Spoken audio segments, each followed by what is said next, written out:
Halo, Shalom, Om Swastiastu, Namo Buddhaya, Salam Kebajikan, Salam Sejahtera untuk kita semua.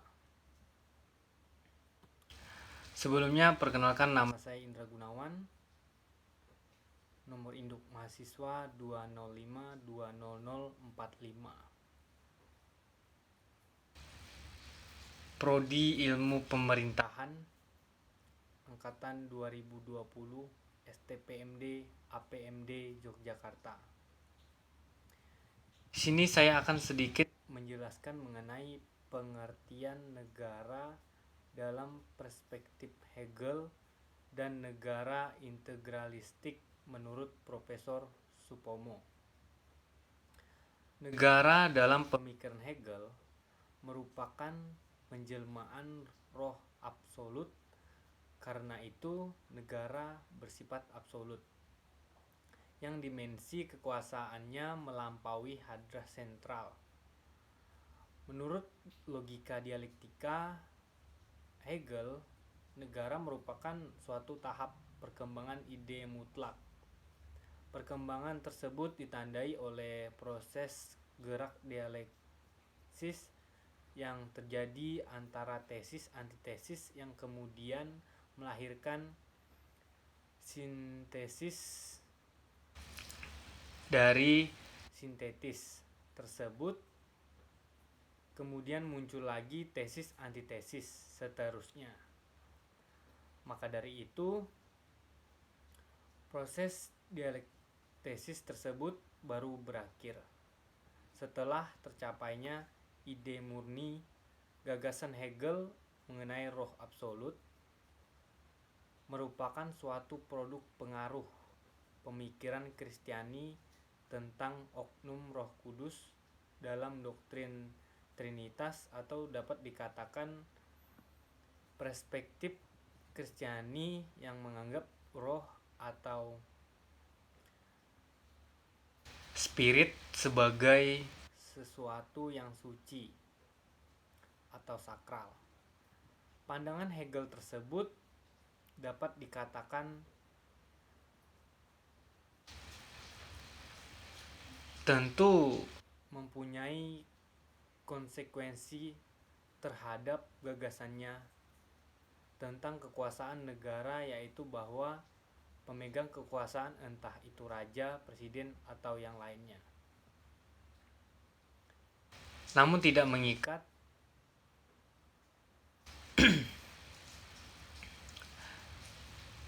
Selain itu, Hegel pun mengakui adanya sistem parlementer, namun tidak mengikat, dikarenakan adanya kekuasaan negara yang mungkin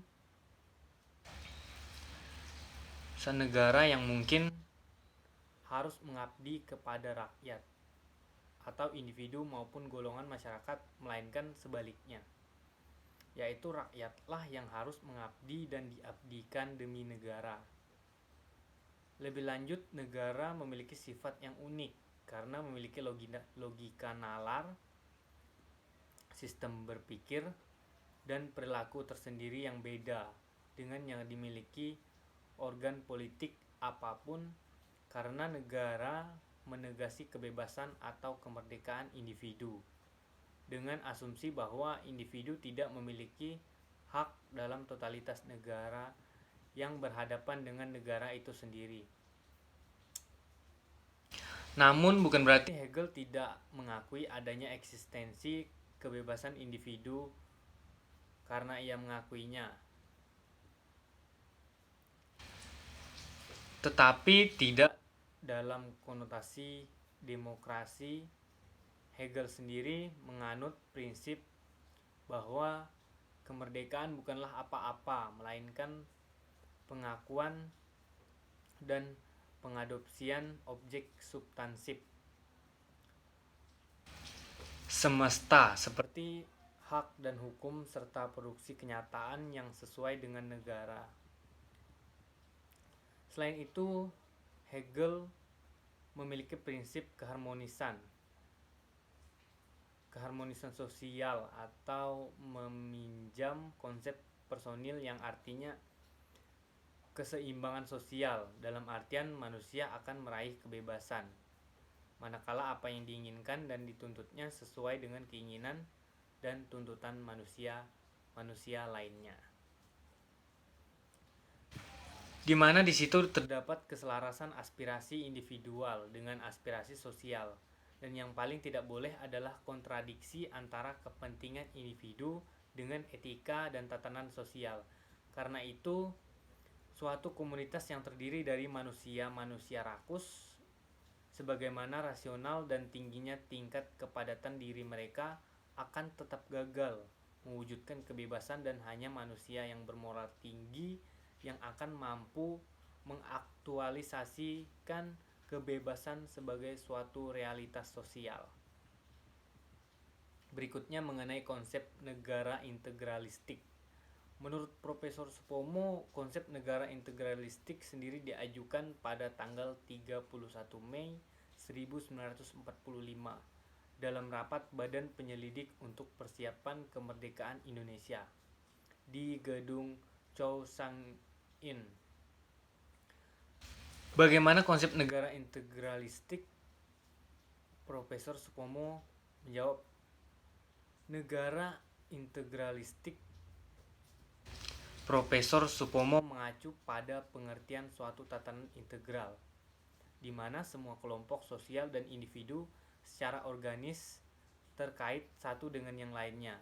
Negara integralistik ini juga didasarkan pada premis bahwa kehidupan kebangsaan dan kenegaraan terpatri dalam suatu totalitas, yaitu negara tidak boleh berpihak pada kelompok terkuat atau mayoritas dan menindas kelompok yang lemah atau minoritas,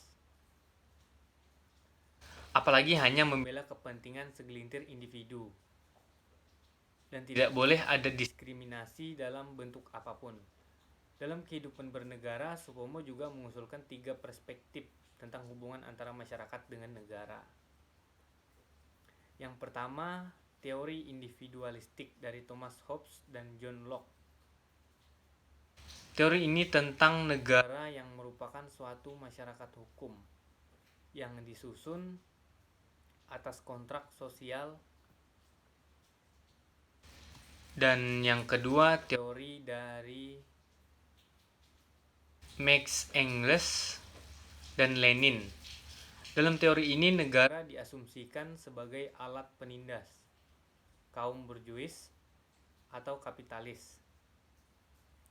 Dan yang ketiga, teori negara integralistik dari Spinoza, ada Müller dan Hegel. Dalam teori ini, negara yang secara dibentuk bukan untuk membela segelintir segmen atau golongan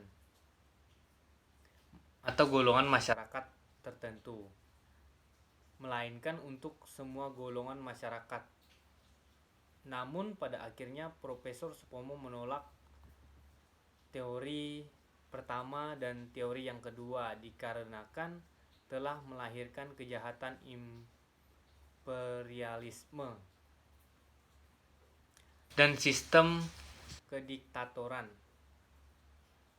eksploitasi, dan juga pada teori kedua yang melahirkan kediktatoran proletariat dan hanya cocok untuk kondisi sosio-historis Soviet Rusia, sehingga tentu saja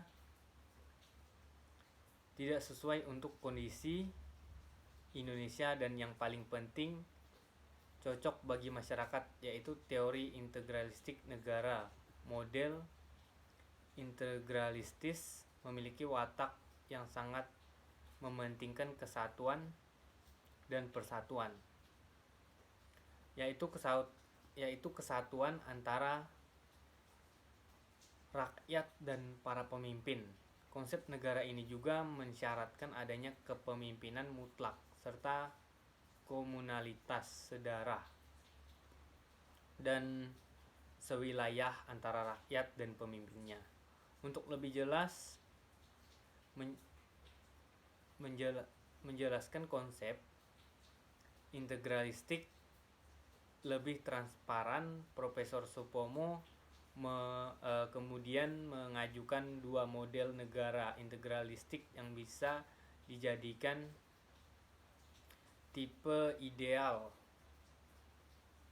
bagi Indonesia, yaitu negara dari Nippon dan negara Nazi Jerman. Mengenai negara dari Nippon, mencocokkan adanya kecocokan dalam dua hal, yaitu prinsip spiritual dan asas kekeluargaan. Prinsip ini dikatakan sesuai dengan sistem kepercayaan yang hidup dalam masyarakat Indonesia, yaitu ajaran kebatinan. Ajaran kebatinan ini yang sesuai misalnya di Jawa mengenal adanya konsep kesatuan antara makrokosmos dengan mikrokosmos, yaitu manunggaling kawula lan Gusti. Hal tersebut sesuai dengan situasi sosiologis masyarakat Indonesia yang menganut prinsip kekeluargaan dan gotong royong. Dan juga negara dalam konteks sosiologis masyarakat kita tidak lain merupakan suatu kekeluargaan besar. Maksudnya para pemimpin dianggap sebagai bapak dan individu dianggap sebagai bagian dari keluarga besar yang bernama negara. Di berbagai kepulauan negara seperti Jawa dan Sumatera, menurut Profesor Supomo, terdapat banyak desa yang struktur administratifnya masih kuat dipengaruhi ajaran-ajaran spiritual dan bercorak kekeluargaan, seperti kepala desa secara spiritual dianggap bersatu dengan rakyat. Selain itu, keharmonisan sosial dijaga benar lewat penegakan hukum adat. Kepala desa pun dituntut membela rasa keadilan, merealisasikan cita-cita rakyat, dan kepala keluarga jadi tempat